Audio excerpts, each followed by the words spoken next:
Episode की शुरुआत में किन फैमिली का जो लीडर था उसको पता चल चुका था कि एक लड़की ने उसकी सारी की सारी बात सुन ली है, जहां पर वो युनफी को मारना चाहता है। तो इसी वजह से उसने उस लड़की के ऊपर अटैक करना शुरू कर दिया था। बाकी फैमिली के जो दो लीडर यहाँ पर आए हुए थे उसका साथ देने के लिए, वो लोग भी यहाँ पर उस लड़की के ऊपर अटैक करते हुए उसके पीछे पड़ चुके थे ताकि किसी भी हालत में उस लड़की को रोका जा सके। क्योंकि अगर ये लड़की यहाँ से भागी तो युनफी को जाकर सारी की सारी बात बता देगी कि किन फैमिली और बाकी की जितनी भी दोनों फैमिली है, तीनों ने मिलकर युनफी को मारने का प्लान बनाया हुआ है। और अगर इसने युनफी को उसके बारे में बता दिया तो युनफी पहले से ही अलर्ट हो जाएगा। इस वजह से इस लड़की को जाने देना उनकी बहुत बड़ी भूल साबित होगी। वो यहाँ पर तीनों अपनी पावर का यूज करते हुए उस लड़की के ऊपर अटैक करने की कोशिश करते हैं ताकि किसी भी हालत में उस लड़की को मारा जा सके। वो लड़की अपनी पूरी जान लगाते हुए वहां से भागने की कोशिश करती है। उसको किसी भी हालत में अपनी जान बचानी थी। तो जैसे ही एक अटैक उसको आकर लगने वाला था, बीच में किंगलू आकर उसको बचा लेती है। इस वजह से वो अटैक उसको नहीं लग पाता और उस लड़की की जान बच चुकी थी। इसके बाद वहां पर तीनों फैमिली के लीडर आते हैं और देखने लग जाते हैं कि वो लड़की आखिर कहां गायब हो गई। वो तीनों परेशान हो चुके थे कि अगली लड़की भागी ना तो हमारा पूरा का पूरा प्लान चौपट होने वाला है। हमने युनफी को मारने के बारे में सोचा था, हम उसको कभी नहीं मार पाएंगे, अब हम क्या करने वाले हैं। लेकिन ये लोग यहाँ पर टेंशन में थे कि तभी वहां पर एक बंदा आकर पहुंच जाता है जिसका नाम था किंग्सवान। और ये एक गुंडे गैंग का लीडर होता है। ये ऐसे गुंडे गैंग का लीडर था जो लोग पैसे के लिए कुछ भी करने को तैयार है। किसी की जान लेना हो, किसी भी हद तक के घटिया काम करने हो तो सब करने के लिए तैयार है। तो वही यहाँ पर उस गुंडे गैंग का लीडर जुआन आकर पहुंचा हुआ था, जो कि इन फैमिली के लीडर से कहने लग जाता है कि देखिए आपको फिक्र करने की जरूरत नहीं है, आपने हमें पैसे दिए है ना युनफी को मारने के लिए, तो मतलब समझ जाइए कि युनफी का एक पल भी सांस लेना नामुमकिन है। हमने आज तक कभी भी अपना मिशन फेल नहीं किया। जिसको मारने का टारगेट मिलता है हम उसकी जान लेकर ही रहते हैं। तो बेफिक्र रहिए, युनफी आपको मरा हुआ जरूर मिलेगा। तो तीनों फैमिली के लीडर भी यहाँ पर खुश हो जाते हैं कि चलो ये तो बहुत अच्छी बात है कि किसी भी तरह से बस यहाँ युनफी मारा जाए, हमारा प्लान सफल हो जाए। तो उनको इसके अलावा कुछ भी नहीं चाहिए था। दूसरी तरफ किंगलू जो होती है वो उस लड़की के साथ होती है। यहाँ पर वो कहने लग जाती है कि किन क्लान और बाकी जितने भी क्लान के लोग वगैरह है ना, उन सभी ने मिलकर एक टीम बना ली है। वो सब लोग मिलकर युनफी को मारना चाहते हैं। जब वो त्यांशु फॉरेस्ट के अंदर जाएगा हर्ब्स और वो फ्लावर लाने के लिए, तो मुझे किसी भी हालत में युनफी को उसके बारे में बताना होगा, कहीं इससे पहले वो उस फॉरेस्ट में जाने के लिए निकल ना जाए, वरना बहुत बड़ी गड़बड़ हो जाएगी। तुम्हारा बहुत बहुत शुक्रिया जिस यहाँ पर आकर तुमने मेरी जान बचाई, लेकिन अब मेरे पास उतना ज्यादा टाइम नहीं है, माफ करना, मुझे यहाँ से जाना होगा। वो तुरंत बिल्कुल घबराहट लिए हुए वहां से भागना शुरू कर देती ताकि युनफी को सारी बात बता सके। किंगलू भी उसके पीछे जाने वाली थी, लेकिन वहां पर वो जो ओल्ड वुमेन होती है जो कि किंगलू के साथ हमेशा रहती है, वो उससे कहने लग जाती है कि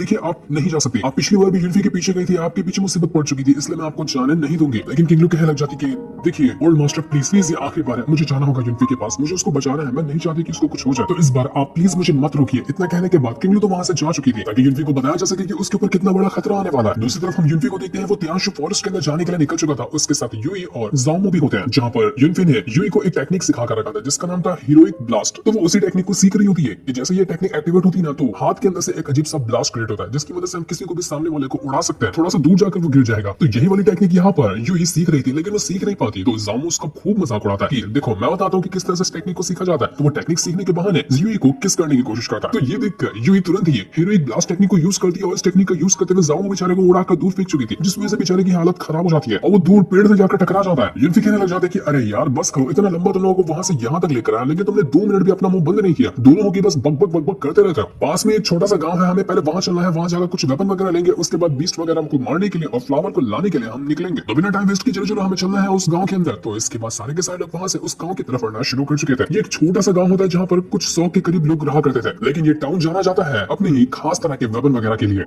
इस गांव के अंदर एक से बढ़कर एक वेपन मिलते हैं। हॉब्स लेना हो तो हॉब्स मिलेंगे, पिल वगैरह लेना हो तो पिल भी मिल जाती है। यहाँ पर सारी चीजें कमाल की मिलती हैं। तो यहीं पर वो लोग वेपन ढूंढने के लिए आए हुए थे। उनको एक दुकान के अंदर कुछ वेपन भी दिखता है जिसमें 2 बहुत ज्यादा स्ट्रॉन्ग दिखाई देने वाले गदा होते हैं। जिनके जामू से कहते हैं कि जामू जाओ और उन दोनों गधे को तुम उठा लो, वो तुम्हारे लिए बिल्कुल परफेक्ट है। तो जामू जाता है और उन गधे को उठाने की कोशिश करता है, लेकिन बेचारा कितनी भी कोशिश क्यों ना कर ले, वो उसको उठाना तो छोड़ो, उसको हिला ही नहीं पा रहा था। युनफी और यूई दोनों उसका खूब मजाक उड़ाते हैं कि यार तुम्हारे अंदर तो हवा ही नहीं है, जान निकल गई लगता है तुम्हारी, उठाओ उठाओ, उठाकर दिखाओ कि तुम उठा पाते हो या नहीं उठा पाते हो। तो जामू कहना चाहते कि अरे मुझे पसीना आ रहा था ना, इसलिए छूट रहा है, मैं भी उठाकर दिखाता, लेकिन बेचारा कितनी भी कोशिश क्यों ना कर ले, वो उसको उठा ही नहीं पा रहा था। तो यूई कहती है कि साइड हो जाओ, तुम्हारे बस की बात नहीं है, मैं दिखाती हूँ कि इसको कैसे उठाया जाता है। तो यूई जो थी तुरंत जाती है उन गधे के पास और जैसे उसने उसको टच क्या किया था, मानो वो बिल्कुल कागज का बन गया हो और वो एकदम आराम से उस गधे को उठा लेती है। ये देखकर तो युनफी और जामो दोनों के दोनों हैरान रह जाते हैं कि यार ये कैसे पॉसिबल है, जिसको ये जामो टच नहीं कर पा रहा था इसने तो आसानी के साथ उठाकर अपने हाथों में पकड़ लिया। ये तो कमाल कर दिया यूई ने। तो यूई को वो गधा पसंद नहीं आता कि मैं देखो कितनी छोटी सी हूँ, लेकिन इतना बड़ा गधा लेकर चलूंगी तो अच्छा नहीं लगेगा। तो इसलिए युनफी कहने लग जाती है कि ठीक है देखो वहां पर कुछ ना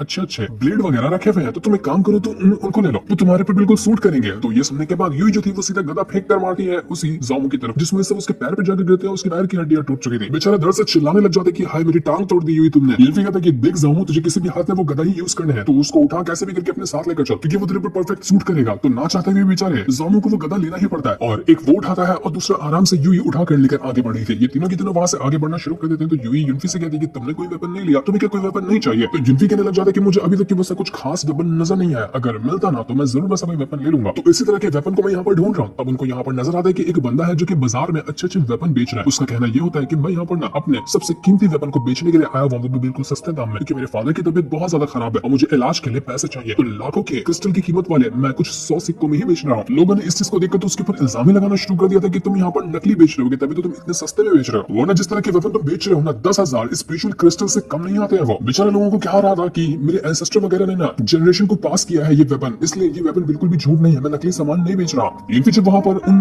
वेपन वगैरह को देखता है तो उसको ऐसा फील होने लगता है कि मुझे ऐसा क्यों लग रहा है कि इन वेपन के अंदर कोई ना कोई ऐसा हिडन ट्रेजर मौजूद है जिसके बारे में कोई समझ नहीं रहा, और अगर उस वेपन जो कि ट्रेजर जैसा है उसको मैं हासिल करूं तो मेरा बहुत फायदा हो जाएगा। तो वो उसी बंदे के सारे वेपन वगैरह को देखने के लिए पहुंच चुका था। तब उसको वहां पर नजर आता है कि वहां एक छोटी सी स्वॉर्ड रखी हुई है जिसका नाम था प्रोफाउंड स्वॉर्ड। ये देखकर हैरान हो जाता है कि आखिर ये प्रोफाउंड स्वॉर्ड जिसका ऑरा इतना ज्यादा मिस्टीरियस लग रहा है, ये इस तरह से यहाँ पर कैसे रखी हुई है। और नो डाउट ये बिल्कुल ओरिजिनल है एकदम, इसके अंदर से इसका ऑरा भी अभी तक के बाहर निकल रहा है। तो ये उस दुकान वाले से कहता है कि ठीक है मैं तुम्हारा ये जो वेपन है ना ये लेने के लिए तैयार हूं, और तुम्हारी कीमत नहीं जो इसकी ओरिजिनल कीमत हो सकती है ना मैं तुम्हें वो दूंगा, यानी 10,000 स्पेशल क्रिस्टल दूंगा तुम्हें। लेकिन इससे पहले तुम मुझे दिखाओ कि तुम्हारे फादर को हुआ क्या है। वो तुरंत जाता है और उस बंदे के फादर को चेक करने लगता है कि क्या उनकी तबीयत किस तरह से खराब है, उनको वो ठीक कर सकता है या नहीं कर सकता। यूनफी अपने पिछले लाइफ के वर्जन से कहने लग जाता है कि क्या तुम इसको ठीक कर सकते हो। तो पिछले लाइफ वाला यूनफी कहता है देखो तुम्हें पता होना चाहिए कि मैं यहाँ पर सिर्फ एक एम्परर नहीं हूँ, बल्कि अपने टाइम में ना मैं एक बहुत ही महान एल्केमी का ग्रैंड मास्टर हुआ करता था, और मेरी एल्केमी स्किल जो है ना वो किसी को भी एकदम परफेक्ट तरह से ठीक करने के काम आती है। मैं टॉप लेवल की पिल को रिफाइन कर सकता हूँ, किसी की भी बीमारी वगैरह हो तो उसको चुटकियों में ठीक कर सकता हूँ। तो इस ओल्ड मैन को ठीक करना मेरे लिए बाएं हाथ का खेल है। देख रहा भी मेरा मैजिक मैं तुम्हें कैसे दिखाता हूँ इस ओल्ड मैन को ठीक करके। वो तुरंत ही यहाँ पर अपनी पावर का यूज करता है और अपनी पावर का यूज करते वो उस बंदे के फादर के ऊपर अपनी पावर की मदद से अटैक करना शुरू कर चुका था। 2-4 बार वो अटैक ही क्या करता है कि इसके बाद वो कहते हैं कि देखो तुम्हारे फादर अब ठीक हो रहे हैं, करीब 2 से 3 महीना लगेगा उनको पूरी तरह से रिकवर होने के लिए। उसके फादर जो थे वो यहाँ पर होश में आ चुके थे, जबकि उनकी हालत ऐसी थी कि उनका होश में आना बिल्कुल नामुमकिन था। यहाँ पर वो बंदा और उसके फादर दोनों इस चीज को देखकर बिल्कुल हैरान रह चुके थे कि आखिर ये कैसे हुआ। यहाँ पर उस बंदे के फादर की तबीयत ऐसी खराब थी कि वो मर रहे थे, लेकिन यूनफी ने ये कारनामा कर दिखाया और उसने उनको ठीक कर दिया। वो बंदा तो यहाँ पर यूनफी के सामने सर झुकाने लग जाता है कि आप हमारे लिए कोई मसीहा बनकर आए जिसने मेरे फादर को ठीक किया। मुझे समझ नहीं आ रहा कि मैं ये एहसान आपका कैसे चुकाऊं, आपने बहुत बड़ा एहसान किया है मुझ पे। तो यूनफी कहता है कि एहसान चुकाने की जरूरत नहीं है, ये लो तुम्हारे पैसे, इसके बदले जो मुझे स्वॉर्ड चाहिए ना प्रोफाउंड स्वॉर्ड वो मुझे दे दो।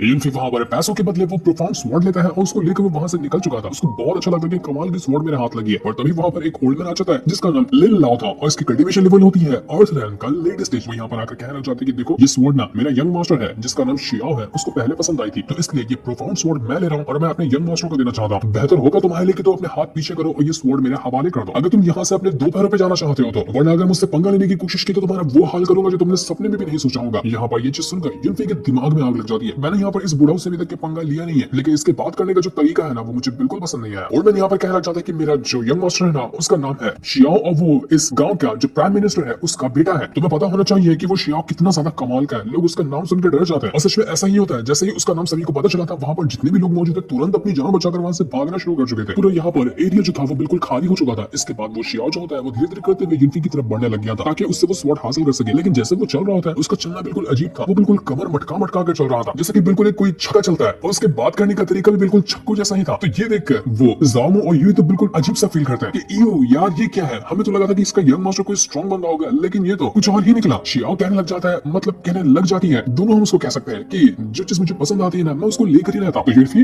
वो स्वॉर्ड मुझे पसंद आई है और मैं उसको लेकर ही रहने वाला हूँ। लेकिन यूनफी कहता है कि भाड़ में जाए यहाँ से, ना मुझे तेरे से मतलब है ना ही तेरे इस मास्टर लिन लाओ से मतलब है, इसलिए मेरा रास्ता खाली करो, मैं ये स्वॉर्ड लिया हूँ और मैं यहाँ से जाना चाहता हूँ। तो ये सुनकर मुझे शियाओ होता है वो अजीब हरकत करते हुए कहना चाहता है कि आखिर क्या कहा तुमने। एकदम लड़कियों की तरह भागते हुए कहना चाहता है कि अरे रुक जाओ वहीं पे, मुझे वो स्वॉर्ड चाहिए, मैं तुमसे वो स्वॉर्ड लेकर आऊंगी। ज़ोमो यहाँ पर आने के बाद शियाओ से कहना चाहते हैं कि देखो मेरा जो दोस्त यूनफी है ना वो लड़कियों पे कभी हाथ नहीं उठाता और उनके ऊपर गुस्सा नहीं करता। ऐसे तुम अगर उंगली करोगी या करोगे तो वो नहीं देखेगा तुम लड़का हो या लड़की हो, बहुत बुरा मारेगा तुम्हें। ये सुनकर शियाओ जो था वो बिल्कुल भड़क चुका था। वो कहने लग जाता है कि तुम यहाँ पर मुझे लड़की कह रहे हो, नहीं मैं लड़का हूँ, मैं मर्द हूँ, ऐसा मर्द हूँ कि मैं तुम लोगों की वोट लगा सकता हूँ। लड़की कहने की तुम्हारी हिम्मत कैसे हुई मुझे। वो यहाँ पर अपने मास्टर लिन लाओ से कहता है कि मास्टर जाइए और इन सबको मार डालिए, मैं किसी को भी दिन जिंदा देखना नहीं चाहता। तो लिन लाओ जो था वो तुरंत अपनी पावर को एक्टिवेट करता है। पावर को एक्टिवेट करने के बाद वो यूनफी के ऊपर अटैक करने के लिए पहुंच चुका था, लेकिन यूनफी तुरंत ही सबसे पहले अपने दोस्तों को वहां से साइड करता है और उसके बाद वो यहाँ पर कहने लग गया था उस मास्टर से कि देखो लिन लाओ तुम अभी सिर्फ अर्थ रैंक के ना लेटेस्ट स्टेज पे हो, ये मत सोचना कि मैं यहाँ पर तुम्हें मार नहीं सकता, ऐसा हाल करूंगा ना तुम कल्टीवेशन वगैरह सब भूल जाओगे। तो लिन लाओ कहता है कि वो तो टाइम ही बताएगा बेटा, जरा आ जा, अभी फाइट पूरी कंप्लीट हुई नहीं है। वो दोबारा से जा चुका था यूनफी के साथ फाइट करने के लिए और अब तो यहाँ पर दोनों के बीच में एक धुआंधार बैटल शुरू हो चुका था। वो दोनों अपनी पावर का यूज करते हुए एक दूसरे के ऊपर अटैक कर रहे थे, जहाँ पर वो जो लिन लाओ होता है वो एक से बढ़कर एक टेक्निक का यूज कर रहा था। अब हालांकि देखा जाए तो यूनफी और लिन लाओ के कल्टीवेशन में में बहुत ज्यादा डिफरेंस है, लेकिन तब भी यहाँ पर युनफी लिन लाओ को बहुत अच्छी टक्कर देता है। वो यहाँ पर सीधा यूज कर लेता है अपने पिछले लाइफ की जो एम्परर की पावर थी उसको, और जैसे उसने एम्परर की सोल पावर को यूज किया, इतना ब्रूटल अटैक उसका तैयार हुआ था कि लिन लाओ उस अटैक के सामने खुद को खड़ा भी नहीं कर पाता और उसकी हालत खराब हो चुकी थी। लिन लाओ को यकीन ही नहीं होता कि एक लूजर बंदा जो कि अपने अर्थ रैम तक के अभी तक पहुंचा भी नहीं है, वो मुझे इतना बुरी तरह से चोट कैसे पहुंचा सकता है। नहीं, मैं ये बात मानता ही नहीं। वो दोबारा से जा चुका था युनफी के ऊपर अटैक करने के लिए, मैं देखूं उसको कि ये कितना उसमें अटैक से बच सकता है। तो युनफी को यहाँ पर ये चीज देखकर बहुत ज्यादा गुस्सा आता है। वो सीधा अपनी डिमोनिक नीडल टेक्निक का यूज कर लेता है और जैसे अपने उसने डिमोनिक नीडल को यूज किया, उसकी नीडल ऐसा ब्रूटल अटैक देकर मारती है मास्टर के ऊपर कि मास्टर तो इंच भर के फासले से बच जाता है, लेकिन जहां जमीन पे वो नीडल लगी थी, जमीन के नीचे न जाने कितने किलोमीटर का गड्ढा बन गया था, जो चीज दर्शा रहा था कि अगर बाय चांस अगर वो नीडल लग जाती है लिन लाओ को, तो लिन लाओ का वो हाल हो जाता है जिसके बारे में उसने कभी सपने में भी नहीं सोचा था। किस्मत अच्छी थी कि वो यहाँ पर बच गया। शियाओ कहने लग जाता है कि लिन लाओ से, मास्टर तुमने इस युनफी को क्यों नहीं मारा, ये जिंदा कैसे बच गया? तो लिन लाओ कहता है कि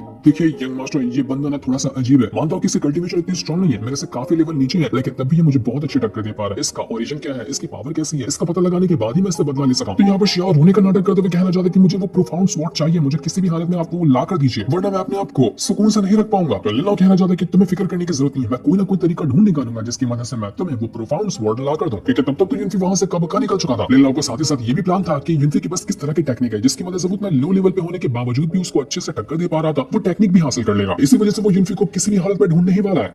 दूसरी तरफ युनफी, जामो और युई जो थे वो तीनों जंगल के बीच वाले हिस्से में आ चुके थे। यहाँ पर आकर उनको अपनी पावर इंक्रीज करनी थी, रिसोर्सेज वगैरह कलेक्ट करने थे और जो फ्लावर यहाँ पर लेने के लिए आया हुआ था युनफी, उसको वो फ्लावर चाहिए था। युनफी उन दोनों से कहना चाहता है कि देखो ये जो इलाका है ना, ये बहुत ज्यादा जंगली जानवरों से भरा हुआ है, तो तुम जाओ और जानवरों को मारकर उनका ब्लड एसेंस हासिल करने की कोशिश करो, लेकिन हाँ इस बात का ख्याल रखना कि कोई भारी जानवर के पीछे मत पड़ जाना, वरना तुम उसका ब्लड एसेंस नहीं निकाल पाओगे, वो तुम्हारा ब्लड जरूर निकाल लेगा। तो जाओ जल्दी से, खड़े खड़े यहाँ पर मेरा मुंह क्या देख रहे हो? तो वो दोनों जो थे वो तुरंत भागने लग जाते हैं ताकि वो बीस्ट वगैरह को मारकर उसका ब्लड एसेंस हासिल कर सके। उनके पास तो वेपन आ ही गया था, तो वो अपना वेपन ही लेकर वहां से जा चुके थे। युनफी कहने लग जाता है कि मुझे किसी भी हालत में दो चीजें लेने के लिए मैं यहाँ पर आया हूँ, वो दोनों चीज चाहिए। पहला है किसी पावरफुल बीस्ट का ब्लड एसेंस और दूसरा वो फ्लावर। जब तक वो दोनों चीजें मेरे पास नहीं आएंगी तब तक मैं अपने आप को स्ट्रॉन्ग नहीं बना पाऊंगा और अपना अर्थ रैम ब्रेक थ्रू नहीं कर पाऊंगा। तो उन दोनों के जाने के बाद युनफी जो होता है वो यहाँ पर जंगल में किसी पावरफुल बीस्ट को ढूंढने लग गया था और यहाँ पर थोड़े टाइम के अंदर उसको ऐसा पावरफुल बीस्ट मिल भी जाता है जो कि एक जंगली सुअर था। वो तुरंत यहाँ पर सुअर का पीछा करता है और उसके ऊपर अटैक करना शुरू कर चुका था। वो यहाँ पर एक ही बार जैसे अपनी प्रोफाउंड स्वॉर्ड का यूज करता है, उस स्वॉर्ड ने उस सुअर की जान ले लिया था। मानना पड़ेगा क्या कमाल की उसको स्वॉर्ड यहाँ पर मिल चुकी थी, तभी तो लिन लाओ उस स्वॉर्ड को इतना डेस्परेटली हासिल करना चाह रहा था। उस बीस्ट को मारने के बाद युनफी जो होता है तुरंत ही उसके ब्लड एसेंस को कलेक्ट करना शुरू कर चुका था। थोड़े टाइम के अंदर वो अच्छा खासा ब्लड एसेंस कलेक्ट कर जाता है जो कि उसका ब्रेक थ्रू करने में काम आएंगे। अब बस बाकी था तो वो फ्लावर को हासिल करना, लेकिन युनफी यहाँ पर इस चीज की टेंशन में था कि मैं तो यहाँ पर अपना काम कर चुका हूँ, लेकिन जामो और युई क्या कर रहे होंगे? उनको अभी तक कोई बीस्ट मिला नहीं गया जिसका एसेंस वो निकाल सके। वो उनको ढूंढने लग जाता है, तो थोड़ी देर ढूंढने के बाद उसको वहां पर वो दोनों मिल जाते हैं जिनके पीछे ही बीस्ट पड़ चुका था। वो यहाँ पर आते बीस्ट का शिकार करने के लिए, लेकिन अब यहाँ पर बीस्ट ही उनका शिकार करने लग चुके थे। वहीं पर एक छोटी सी फॉक्स होती है, उसके मुंह में कुछ खास तरह का फ्रूट था और उसके पीछे दो पावरफुल बीस्ट पड़े थे जो कि भेड़िए जैसे नजर आ रहे थे। वो यहाँ पर उस छोटी सी फॉक्स को मारना चाह रहे थे ताकि उसको मारकर उससे वो जो फ्रूट का टुकड़ा लेकर वो भाग रही है उसको हासिल कर सके। वो दोनों अपनी पूरी जान लगाते हैं ताकि किसी भी हालत में वो उस फॉक्स को खा सके, लेकिन फॉक्स बड़ी चालू थी और बहुत ज्यादा फुर्तीली भी थी, इसलिए कोई उसको कुछ कर नहीं पाता। दूर से नजारा देखकर युनफी कहना चाहता है कि मानना पड़ेगा आखिर इस छोटी सी फॉक्स ने इतने पावरफुल डेविल वुल्फ्स को कैसे अपने पीछे लगा कर रखा हुआ है और ये देखो उसका बाल तक बाका नहीं कर पा रहे। मानना पड़ेगा ये फॉक्स मामूली नहीं है, बड़ी इंटरेस्टिंग है। देखते ही देखते यहाँ पर उस फॉक्स को दोनों तरफ से उन वुल्फ ने घेर कर रख लिया था। अब यहाँ पर फॉक्स का बच पाना बहुत ज्यादा मुश्किल लग रहा होता है, लग रहा था कि वो यहाँ पर मारी जाएगी। तब होता है वहां पर युनफी उसकी हेल्प करने का फैसला करता है। युनफी को यहाँ पर नजर आता है कि वो जो छोटी सी फॉक्स है वो लेकर भाग रही है एसेंस मिल्क को, जो कि बहुत ज्यादा कमाल का होता है और वो जमीन के अंदर से बाहर निकलता है, जिसको ये भेड़िए खाना बहुत ज्यादा पसंद करते हैं, जिससे उनकी पावर बढ़ती है। लेकिन उसी को यहाँ पर छोटी सी फॉक्स ने चुरा लिया और वो लेकर उसको भाग रही थी। तो ये देखकर युनफी जो था तुरंत वहां पर आता और अपनी पावर का यूज करते हुए उन भेड़ियों के साथ लड़ना शुरू कर चुका था, जिस वजह से भेड़िए यहाँ पर पीछे अपने कदम कर लेते हैं। वो युनफी का मुकाबला नहीं कर पा रहे थे। तो ये देखकर वो जो फॉक्स होती है वो बहुत ज्यादा खुश हो जाती है। युनफी कहता है कि तुमने मुझे इंप्रेस कर दिया, इतनी छोटी सी हो लेकिन तुमने इतने टाइम तक इन भेड़ियों को खुद के पीछे भगा रखा, वो तुम्हारा कुछ बिगाड़ नहीं पाया। देखो इस बात मैंने तुम्हें बचा लिया, तो आगे से अपना ध्यान रखना कि तुम्हें कुछ हो ना जाए। जिसके बाद युनफी जो था वो तो वहां से जा चुका था उस फॉक्स को वहीं पर छोड़कर, लेकिन फॉक्स जो होती है उसको यहाँ पर युनफी पसंद आ चुका था कि कितना अच्छा इंसान है, उसने उसकी मदद भी की, अभी ना कुछ एहसान लिए वो वहां से चला गया। तो युनफी की ये अदा फॉक्स को बहुत ज्यादा पसंद आ चुकी थी। और जैसे ही युनफी यहाँ से जा रहा था वहां पर वो दोबारा से भेड़िए आ जाते हैं जो कि उसके ऊपर अटैक करने की कोशिश करते हैं, लेकिन युनफी तुरंत अपनी प्रोफाउंड स्वॉर्ड को यूज करता है और उसकी मदद से वो उन सभी भेड़ियों के साथ लड़ना शुरू कर चुका था। भेड़िए तो यहाँ पर बहुत ज्यादा भड़के हुए थे। एक भेड़िए ने तो अपनी पावर का एक्टिवेट करते हुए सीधा युनफी को निगलने की कोशिश की थी, लेकिन युनफी अपनी पावर की मदद से अपने आप को बचा रहा होता है। लेकिन वो भेड़िए अब यहाँ पर युनफी को छोड़ने वाले नहीं थे, वो उसके पीछे पड़ चुके थे ताकि किसी भी हालत में वो उसकी जान ले सके। युनफी और वो फॉक्स दोनों अपनी जान बचाकर इधर उधर भागना शुरू कर देता है। तो वो जो छोटी सी फॉक्स होती है वो तुरंत भेड़िए का ध्यान अपनी तरफ करती है और उसको अपने पीछे लगा चुकी है ताकि वो युनफी को कुछ न कर सके। तो ये देखकर युनफी दोबारा से अपनी प्रोफाउंड स्वॉर्ड को यूज करता है और उस भेड़िए के ऊपर अटैक करते हुए उसकी जान ले चुका था, वरना तो वो यहाँ पर उस फॉक्स को खा ही जाता। अभी दूसरी बात था जब यहाँ पर युनफी ने उस फॉक्स की जान बचाई थी, अब तो यहाँ पर वो उसके लिए दीवानी हो चुकी थी, मानो कि फॉक्स यहाँ पर कोई लड़की हो जो कि अपने आप को फॉक्स में बदल सकती है, और वो युनफी से इंप्रेस हो गई। जिसके बाद युनफी जो था इस बार दोबारा से वहां से चला जाता है और थोड़ी दूर आने के बाद जब वो सामने देखता है तो उसको वहां पर वही फ्लावर नजर आता है जिसे लेने के लिए वो यहाँ पर आया था। यूनफी सोचता है कि अभी मैं जाऊं और उस फ्लावर को हासिल कर लूं, लेकिन जब वो चारों तरफ का नजारा देखता है तो वो थोड़ा सा घबरा चुका था, क्योंकि यहाँ पर 2-4 लोग नहीं बल्कि न जाने कितने ही लोग मौजूद थे जो सभी यहाँ पर उस फ्लावर को हासिल करने के लिए आए हुए थे। उनको किसी भी हालत में ये फ्लावर चाहिए था, तो वो सभी यहाँ पर आकर फ्लावर को लेने की तैयारी में होते हैं। यूनफी कहता है कि अब इस तरह से फ्लावर को लेना इतना आसान नहीं है, थोड़ा सा मुश्किल होगा, दिमाग लगाना पड़ेगा।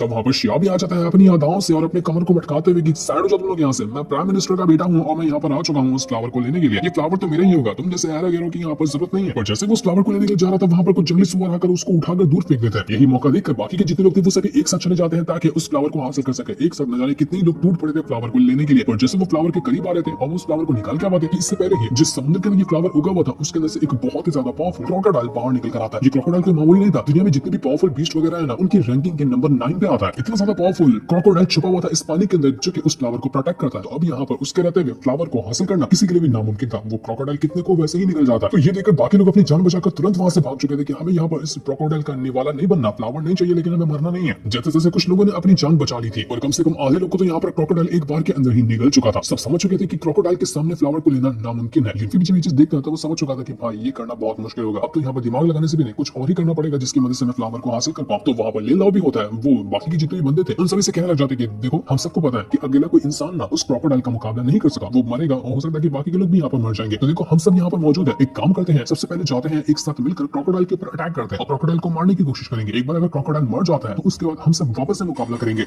और उसके बाद जो हम में से जीतेगा वही हासिल कर पाएगा उस फ्लावर को। क्या कहते हो, कैसा लगा ये मेरा आइडिया? बाकी लोग यहाँ पर सोचने लग जाते हैं कि बात तो सही है, क्योंकि अगर क्रोकोडाइल है तो कोई भी फ्लावर को नहीं ले सकता। तो सभी लोग कहने लग जाते हैं कि ठीक है, हमें तुम्हारा ये प्लान पसंद आया, हम सब एक साथ जाएंगे और क्रोकोडाइल को मारने की कोशिश करेंगे। लेकिन यूनफी ने यहाँ पर यही प्लान बना लिया था कि बहुत अच्छा मौका है, जब ये लोग आपस में फाइट कर रहे होंगे क्रोकोडाइल से, तब तक कि मैं जाकर उस फ्लावर को हासिल कर सकता हूं। तो अब इनका प्लान जो था यहाँ पर शुरू हो चुका था। ये सारे के सारे लोग मिलकर एक साथ क्रोकोडाइल के ऊपर अटैक करने के लिए चले जाते हैं। तो क्रोकोडाइल बहुत ज्यादा भड़का हुआ था, एक के बाद एक करते वो सभी को मारने की कोशिश करता है। लेकिन जितने भी लोग उससे यहाँ पर फाइट कर रहे थे वो सारे के सारे लोग थे और रैम के लेडी स्टेज के ऊपर। तो एक साथ जब इतने लोगों की पावर इकट्ठा हुई तो क्रोकोडाइल का इनके सामने मुकाबला करना हल्का फुल्का मुश्किल लग रहा था। भारी तो नहीं था, लेकिन फिर भी इतने लोग जब उसके ऊपर अटैक कर रहे थे तो वो उनका अटैक एक बार ढंग से हैंडल कर नहीं पाता। और यहाँ पर कई सारे जगह से उसको चोट लग चुकी थी और उसके अलग अलग जगह से खून निकल रहा होता है। यहाँ पर सारे के सारे लोगों का ध्यान क्रोकोडाइल के ऊपर जा चुका था। अपनी पूरी जान लगा देता था कि किसी भी हालत में क्रोकोडाइल को मारा जा सके। तब तक मौका देखकर वो जो शिया होता है तुरंत ही भागने लग जाता है ताकि उस फ्लावर को हासिल कर सके। ये लोग यहाँ पर फाइट करते रहेंगे, इसी मौके का फायदा उठाते हुए वो उस फ्लावर को हासिल कर लेगा। सारे के सारे लोग ये चीज देखकर बिल्कुल हैरान और एकदम गुस्सा हो चुके थे लिन लाओ के ऊपर। वो उससे कहने लग जाते कि तूने ये प्लान बताया था ना कि हम सबको एक साथ मिलकर इस क्रोकोडाइल के ऊपर अटैक करना चाहिए और उसके बाद हम फ्लावर को हासिल करने की कोशिश करेंगे। लेकिन अब यहाँ पर ऐसा लगता है कि तूने हमें सिर्फ बेवकूफ बनाया, तूने हमारा ध्यान यहाँ भटकाया और अपने यंग मास्टर को भेज दिया फ्लावर हासिल करने के लिए। तो हमारे साथ धोखेबाजी कैसे कर सकता है? तो यहाँ पर लिन लाओ कहना चाहते कि देखो धोखेबाजी करना तो मेरी फितरत है और अब यहाँ पर तुम लोग मुझे छोड़कर जा भी नहीं सकते, क्योंकि मुझे पता है कि जो भी यहाँ से भागने की कोशिश करेगा वो क्रोकोडाइल उसकी जान ले लेगा। तुम्हारे पास दूसरा कोई भी ऑप्शन नहीं है, यहाँ पर रहो, यहाँ पर क्रोकोडाइल से लड़ो और इसको खत्म करने में मेरा साथ दो, वरना जितने भी लोग यहाँ मौजूद है ना सबका निवाला बनाकर रख दूंगा मैं उस क्रोकोडाइल को। तो वही जैसे ही यहाँ पर वो जो शिया था उस फ्लावर को लेने वाला था, इससे पहले वहाँ पर यूनफी आ जाता है और बिल्कुल बिजली की रफ्तार के साथ आते हुए वो उस फ्लावर को कलेक्ट कर चुका था। वो उसको लेकर भागना शुरू कर देता है, जो देखकर उस शिया को यकीन नहीं होता। वो कहने लग जाता है कि यूनफी कहीं के वापस आ मेरे पास, मुझे वो फ्लावर दे, तू मेरा फ्लावर हासिल नहीं कर सकता। बड़ी मुश्किल से मैंने उसको हासिल करने की कोशिश की थी और अफसोस की यूनफी कब का आगे निकल चुका था उस फ्लावर को लेकर। उसका प्लान बिल्कुल परफेक्ट तरीके से काम कर गया। दूसरी तरफ हम उसी त्याशी जंगल के अंदर एक बंदे को देखते हैं जिसका चेहरा अभी हमें क्लियर तरीके से नहीं दिखाया जाता, लेकिन वो कहने लग जाता है कि फाइनली जाकर मुझे यूनफी मिल चुका है। हो सकता है कि ये वही गुंडा गैंग का ही लीडर होगा। वो अपने पास से एक अपने खास साथी को बुलाता है और कहने लग जाता है कि तुम्हें पता है कि मैंने यहाँ पर तुम्हें किसने बुलाया? जाओ यूनफी को तो तुमने देख ही लिया है, उसके पास जाकर उसको ऐसी बुरी मौत देना जिसके बारे में उसने कभी सपने में भी नहीं सोचा होगा। यहाँ पर वो लोग जो थे वो तुरंत एक लाइट जलाते हुए अपने बाकी के साथी वगैरह को इशारा कर देते हैं कि दोस्तों यहीं पर यूनफी है, जल्दी से यहाँ पर आओ और हम सब एक साथ मिलकर यूनफी की जान लेंगे। जिसका मतलब ये था दोस्तों कि अब यूनफी बड़ी भारी मुसीबत में पड़ने वाला। तो क्या यूनफी यहाँ पर उन सभी का मुकाबला करते हुए अपने आप को बचा पाएगा या वो खुद अपनी पावर का यूज करते हुए सभी की वाट लगा देगा? ये हमें पता चलेगा नेक्स्ट एपिसोड के अंदर, जिससे इनको दिखाते साथ ही ये वाला एपिसोड यहीं पर एंड हो जाता है।